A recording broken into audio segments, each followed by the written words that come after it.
Morning students, आपका online classes में स्वागत है। आज हम इतिहास के जो अपने प्रथम वर्ष, द्वितीय वर्ष और तृतीय वर्ष या फिर आप पीजी पढ़ें, तो इतिहास को जब भी हम पढ़ते हैं तो हमारे पास एक काल निर्धारण की समस्या आती है कि भाई एडी है, बीसी है, जन्म पहले हो गया, मृत्यु बाद में हुई, इसको हमें देखना है। तो आज हमारा इतिहास में टॉपिक है काल निर्धारण।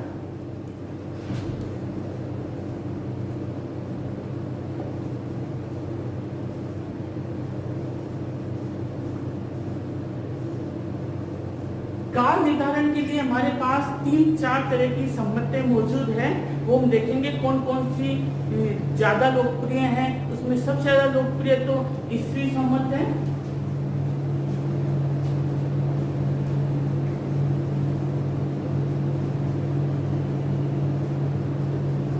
दूसरी बहुत ज्यादा लोकप्रिय हमारे हिंदी में है विक्रमी सम्मत, हिंदू धर्म में। एक हमारी राष्ट्रीय सम्मत है, वो है शक सम्मत।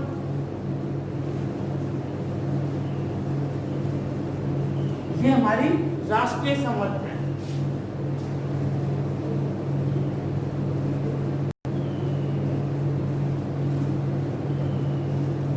ये हमारी राष्ट्रीय सम्मत है। जनरल नॉलेज में कई बार प्रश्न पूछ लिया जाता है, आपकी एग्जाम में भी पूछ लिया जाता है कि भारत सरकार की राष्ट्रीय सम्मत कौन सी है। भारत सरकार में ज्यादातर कार्य किस सम्मत में होते हैं, तो वो है शक सम्मत। 1-2-3 सम्मत और हैं। इस्लाम की हिजरी सम्मत,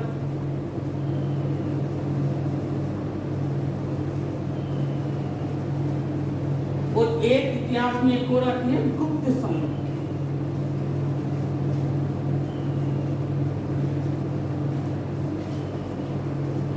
ठीक है, काल निर्धारण में इतिहास में हम ये 5 सम्मतों को ज्यादातर काम में लिया जाता है। एक तो ईसवी सम्मत, एक है विक्रमी सम्मत, एक है शक सम्मत, एक है हिजरी सम्मत, एक है गुप्त सम्मत। हम आपस में इनको देखेंगे कि इनका आपस में इंटरचेंज किस तरह से होता है। हम एक उदाहरण के रूप में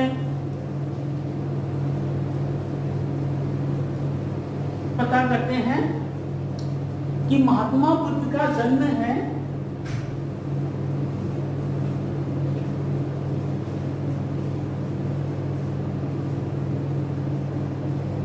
महात्मा बुद्ध का जो जन्म है वो 563 ईसा पूर्व को हुआ था। 563 ईसा पूर्व। ठीक है, इनकी मृत्यु हो रही है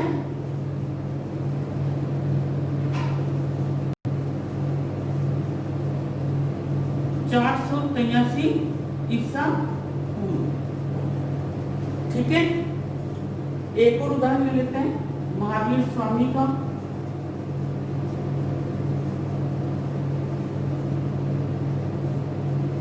इनका जो जन्म है वो 599 ईसा पूर्व, और इनकी जो मृत्यु हुई थी वो थी 527 ईसा पूर्व। बच्चों के मन में डाउट आता है, कई बार जो इतिहास के विद्यार्थी होते हैं वो कई बार पूछते हैं सर ये मिसप्रिंट है, क्या है कि जन्म तो 563 में हो रहा है और मृत्यु 483 में हो रही है, मतलब समय पीछे जा रहा है। और इसमें भी जन्म 599 में हो रहा है और मृत्यु 527 में हो रही है, ये कैसे हो गया? मालूम मेरा जन्म 1987 में हुआ है तो मेरी मृत्यु आगे जाएगी 2040-2050 में। 1950 में तो मेरी मृत्यु नहीं हो सकती। तो ये कंफ्यूजन कैसे दूर होगा? इस कंफ्यूजन को दूर करने के लिए आपको इन जो नंबर डिजिट में ये जो चीज है ईसा पूर्व, इस पे ध्यान देना है, क्योंकि आपका जो कंफ्यूजन है वो इस पे छिपा हुआ है ईसा पूर्व में। ये चीज बिल्कुल सही है, गलत नहीं है, सही है, लेकिन कैसे ये काल निर्धारण हुआ ये हमें देखना है। ठीक है, आप इसको नोट कर लीजिए, स्क्रीनशॉट ले लीजिए इसका।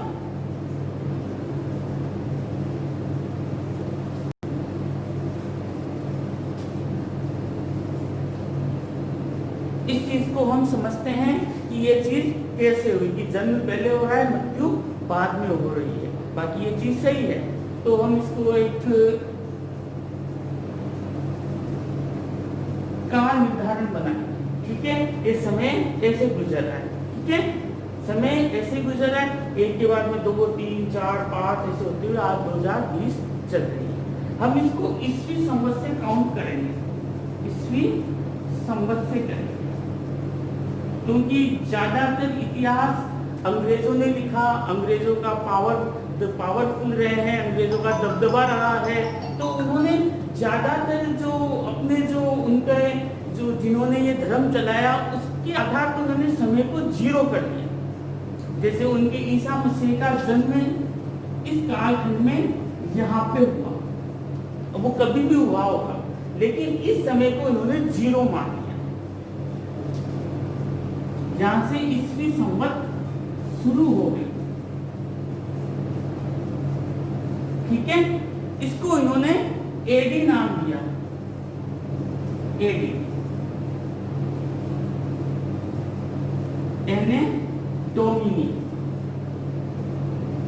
ठीक है। इंग्लिश में बोलते हैं इसको एने डोमिनी, और हिंदी में बोलते हैं हमारे ईश्वर का वर्ष, हमारे ईश्वर का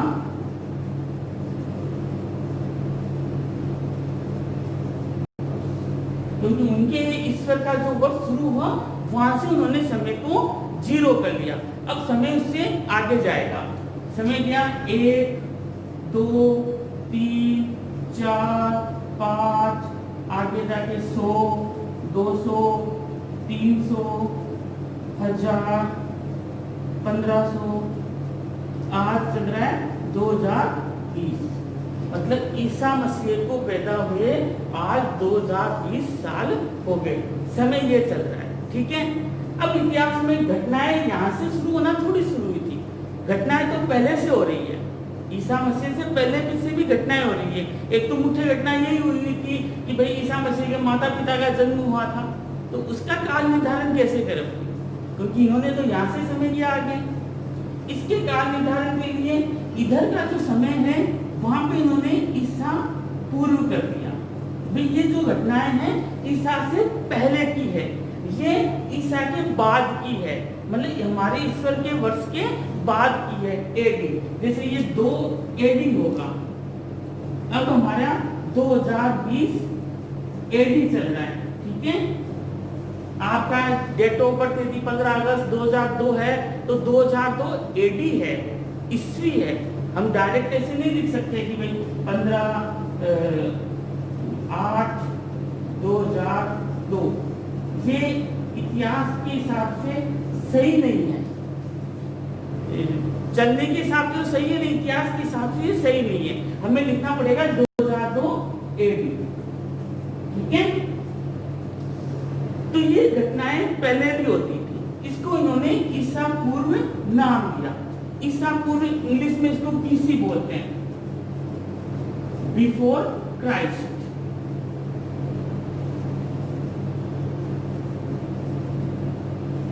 बिफोर क्राइस्ट मतलब ईसा से पूर्व। इधर जो भी घटनाएं होंगी वो वापस 1 से काउंट होगी, 1, 2, 3, 4, 5, 100, 500,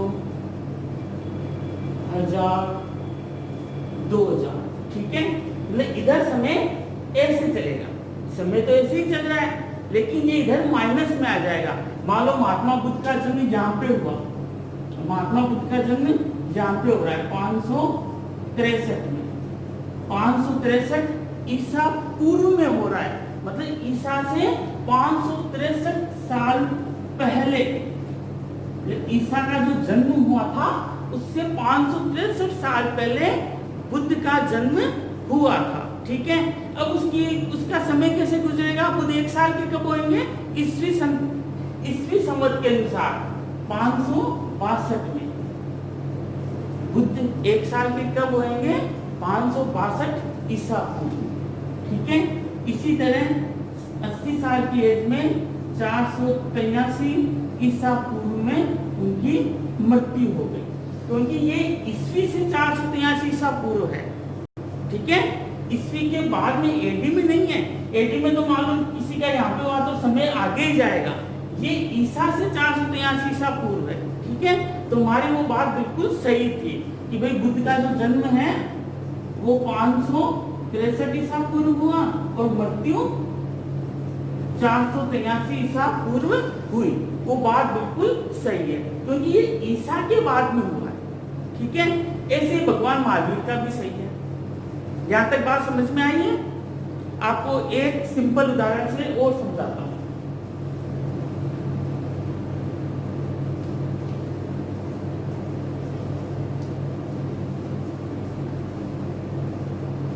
भैया आप इसी को समझना चाहते हो तो आप एक सिंपल उदाहरण हम और ले लेते हैं। मेरी डेट ऑफ बर्थ है 1987 1987 ईस्वी। ठीक है, 1987 को मेरा जन्म हुआ था। अब मान लो मैं भी ईसा मसीह की तरह बहुत अच्छे अच्छे काम करूं, मेरे बहुत ज्यादा अनुयायी हो जाए, वो भी मेरे जो जन्म के वर्ष को समय की गणना के अनुसार चलने लगे। ठीक है, तो वो 1987 को क्या कर देंगे? 0 वर्ष कर देंगे, 0 वर्ष। और इस संवत को क्या कर देंगे? वो त्रिपाठी संवत। ईस्वी की बजाय कौन सी हो जाएगी? त्रिपाठी संवत। मतलब 1987 जो ईस्वी थी वो 0 त्रिपाठी संवत हो जाएगी। ठीक है, उस हिसाब से आज ये जो 2020 तक है, आज कम से कम 33 त्रिपाठी संवत चलेगी। ठीक है, ईस्वी तो 2020 है, ईस्वी तो 2020 है, लेकिन त्रिपाठी संवत ये 33 चलेगी क्योंकि हमने समय को यहाँ पे 0 किया है। समय को हमने यहाँ पे 0 किया है। लेकिन चूंकि मेरे पापा का जन्म 1964 में हुआ था, ठीक है, इसको त्रिपाठी संवत के अनुसार कन्वर्ट करेंगे।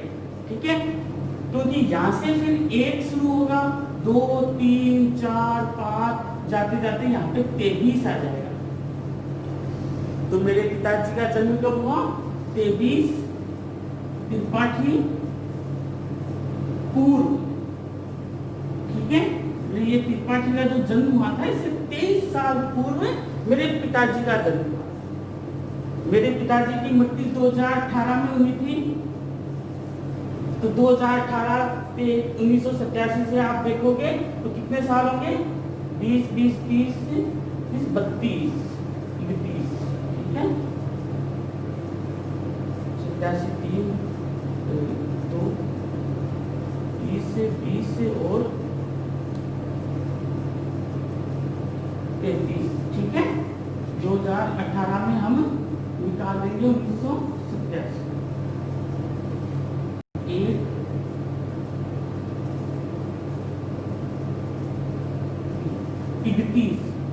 31 त्रिपाठी संवत को मेरे पिताजी की मृत्यु हुई। ठीक है, जन्म तो कब हुआ? 23 त्रिपाठी पूर्व और मृत्यु कब हुई? 31 त्रिपाठी संवत में। मतलब हमने कन्वर्ट कर दिया, हमने 1987 को 0 कर दिया।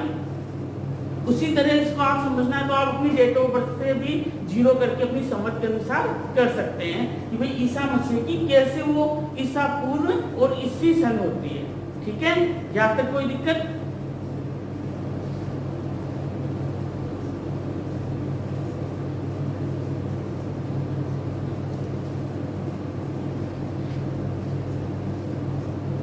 हम ईस्वी संवत जो कि सबसे ज्यादा मान्य है और सबसे ज्यादा प्रचलन में है, इसलिए ज्यादातर हमारा काल निर्धारण ईस्वी संवत में होता है क्योंकि ईसा मसीह ने बहुत ज्यादा काम किया है।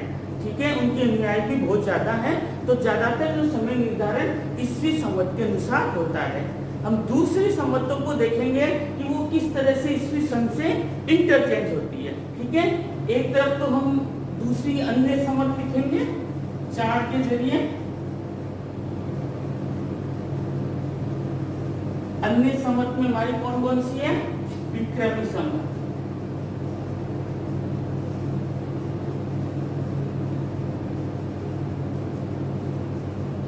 और इसकी तुलना किससे करेंगे? ईस्वी संवत से। तो विक्रमी जो संवत है वो ईस्वी संवत से 57 साल पहले की है। मतलब ईस्वी विक्रमी जो संवत है वो ईसा मसीह से 57 साल पहले शुरू हो चुकी थी। 57 ईसा पूर्व, ठीक है। इसलिए आज की तारीख में जब 2020 ईस्वी चल रही है, उसमें विक्रमी संवत कितनी चल रही है? हम इसमें 57 जोड़ देंगे क्योंकि 57 साल पहले थी, ठीक है। 57 जोड़ देंगे तो कितना होगा? 2077 हमारी इस वक्त विक्रमी संवत चल रही है, ठीक है। यहाँ तक कोई दिक्कत? मतलब ईस्वी संवत 2020 है और उससे 57 साल पहले विक्रमी संवत शुरू हो चुकी है, तो नेचुरल रूप से 2077 इस वक्त विक्रमी संवत हमारी चल रही है, ठीक है। विक्रमी संवत के बारे में कुछ और जानकारी ले लेते हैं।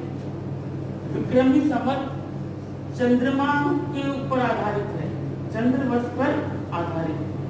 देखो 2 वर्ष होते हैं, तो चंद्र वर्ष होता है, एक सौर वर्ष होता है। सौर वर्ष आपका सूर्य की गति के अनुसार चलता है, चंद्र वर्ष आपका चंद्रमा की गति के अनुसार चलता है। सौर वर्ष में एक महीने में 30 या 31 दिन होते हैं और 365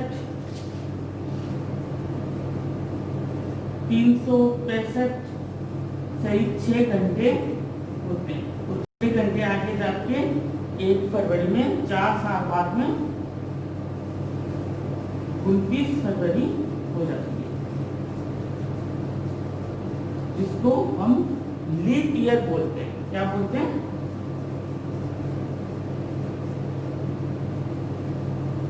लीप ईयर, ठीक है।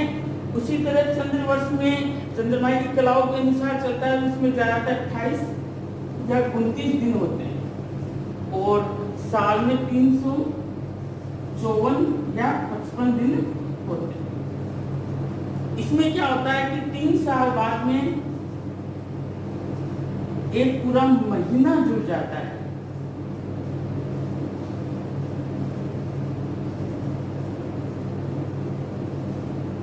आपने हिंदू धर्म में कई बार सुना होगा कि इस साल 2 सावन है, इस साल 2 भादवे हैं, इस साल 2 कार्तिक है। वो हर 3 साल बाद में एक एक्स्ट्रा महीना जुड़ जाता है, क्योंकि पूरा साल 354 दिन का होता है, तो 11 दिन का अंतर आ जाता है। वो 11 दिन 3 साल बाद में एक पूरा महीना हो जाता है, ठीक है। तो चंद्र वर्ष पे आधारित है विक्रमी संवत। ईस्वी संवत से ये 57 साल आगे है, ठीक है। और विक्रमी संवत किसके ऊपर बनी गई थी? ये भी एक क्वेश्चन बनता है। विक्रमी संवत जो मालव गणराज्य था,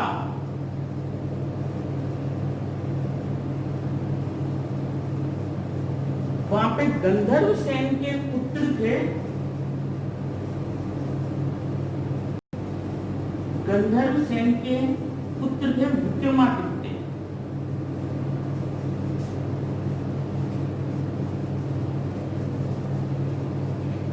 जिन्होंने भारत की धरती से विदेशियों को भगाया था। तो विक्रमादित्य के ऊपर हमारी विक्रमी संवत चलती है, ठीक है। इसमें जो क्वेश्चन आने वाले हैं वो आपको ध्यान रखना है कि विक्रमी संवत किसके ऊपर बनी हुई है? राजा विक्रमादित्य पर, ठीक है। ईस्वी संवत से कितने साल ये आगे हैं या पीछे हैं? तो 57 साल आगे है। इस वक्त कौन सी विक्रमी संवत चल रही है? आपको जो भी ईस्वी संवत चल रही है उसमें 57 जोड़ने तो 2077 आ जाएगी। विक्रमी संवत किस पे आधारित है? चंद्र वर्ष पर, ठीक है। ये हमारे क्वेश्चन इस पे तैयार हो।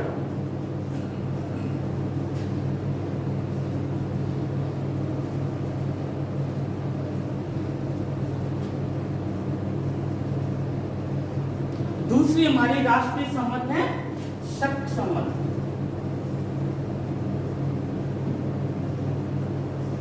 इसके लिए इंपोर्टेंट क्वेश्चन मैंने अभी बताया भी था कि इसको राष्ट्रीय संवत भी कहते हैं।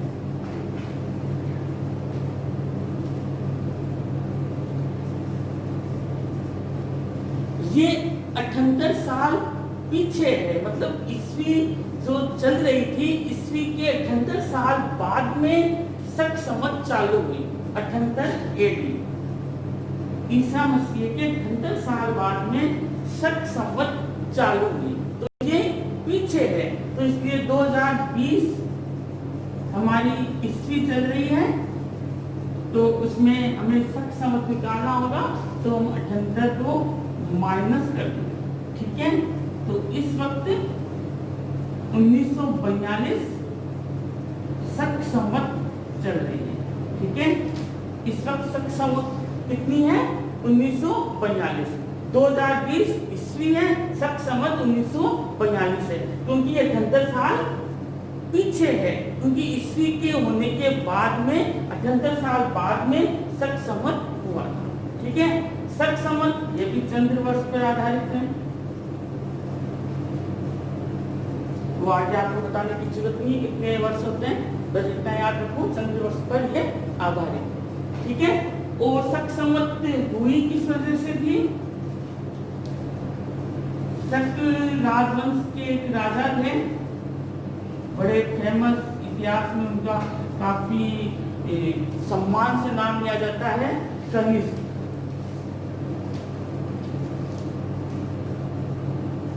कनिष्क के राज्यारोहण से शक संवत की शुरुआत मानते हैं।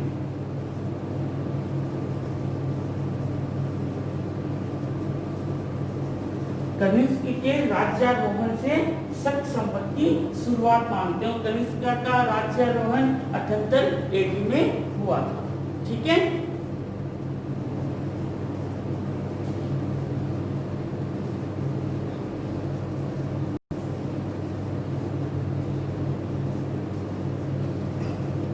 तीसरी हमारी संवत है गुप्त संवत।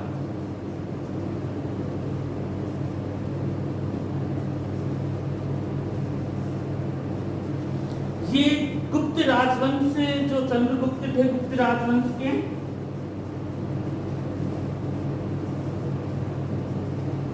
इसके बड़े प्रतापी शासक थे चंद्रगुप्त प्रथम। चंद्रगुप्त मौर्य नहीं है, चंद्रगुप्त प्रथम है। चंद्रगुप्त मौर्य का अलग इतिहास है, ये चंद्रगुप्त प्रथम है। इनके राज्यारोहण से गुप्त संवत की शुरुआत मानी जाती है।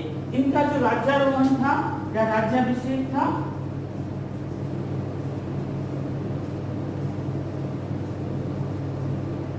(320 एडी में हुआ, मतलब 320 ईस्वी में इनका राज्यारोहण हुआ था। वहां पर समय को 0 किया गया गुप्त संवत के अनुसार, ठीक है।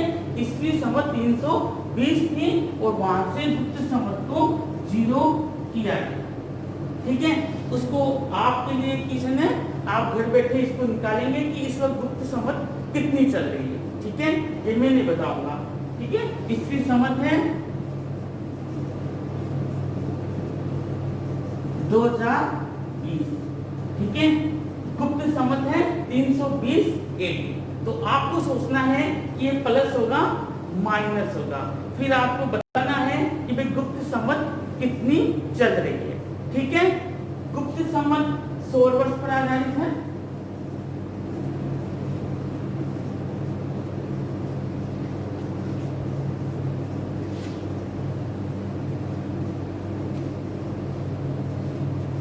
उसी तरह इस्लामी संवत है हिजरी संवत।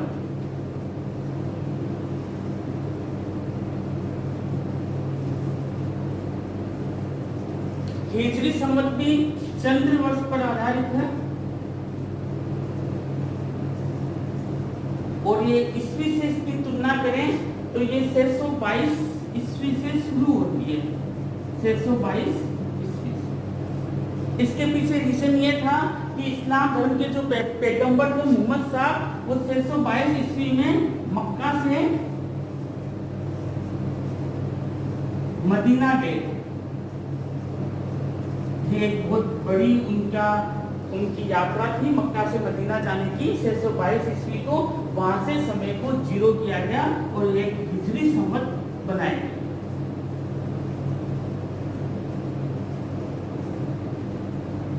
इसको भी आप स्वयं निकालोगे कि इस वक्त हिजरी संवत कितनी चल रही है। ठीक है,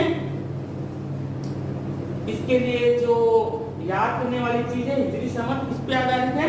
चंद्र वर्ष पर। कब हुई? 622 ईस्वी में। ईस्वी में, हिजरी मत बोलना, हिजरी बोलते ही तो इसमें 622 और जुड़ जाएगा। ठीक है, 622 ईस्वी। ठीक है, और हुआ कब? जब मोहम्मद साहब ने मक्का से मदीना की यात्रा की तब। ठीक है, ये जो काल निर्धारण की जो चीजें हैं उनमें कुछ प्रश्न बनते हैं हमारे। जैसे मैंने आपको कंफ्यूजन करने के लिए नहीं बताया था कि जो 0 ईस्वी एनो डोमिनी जो है हमारे ईश्वर का वर्ष, वहां से समय को 0 किया गया, वहां से समय को 0 किया गया, क्योंकि ये मानते हैं कि भी वहां पे ईसा मसीह का जन्म हुआ था। तो मान लो आपसे प्रश्न पूछा जाए कि ईसा मसीह का जन्म कब हुआ था, आप ऑप्शंस में आके लिख दोगे 0 ईस्वी वर्ष। ठीक है, लेकिन ये उत्तर आपका गलत हो। ईसा मसीह का जन्म हुआ था 4 ईसा पूर्व। और टेक्निकल रूप से 0 एडी किया गया उनके 4 साल होने के बाद में, उसके ऊपर हम नहीं जाएंगे। बाकी जो क्वेश्चन आएगा ईसा मसीह का जन्म कब हुआ था, तो वो हुआ था 4 ईसा पूर्व को।